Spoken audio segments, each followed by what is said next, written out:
శరీరంతో చేసే పనిని శ్రమ అంటారు, దానికి ఇచ్చేదాన్ని వేతనం అంటారు.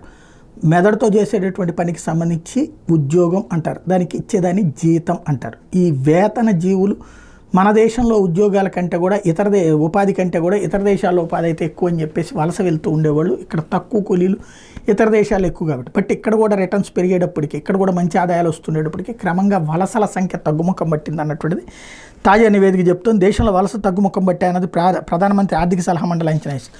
2011 జనాభా లెక్కల ప్రకారం దేశవ్యాప్తంగా 45,57,87,621 మంది వలస వెళ్ళినట్టుగా తెలిస్తే 2023 నాటికి ఆ సంఖ్య 40,20,90,396కి తగ్గినట్టు పేర్కొంది. 2011తో పోలిస్తే ఇది 11.78% తక్కువ అని తేలింది.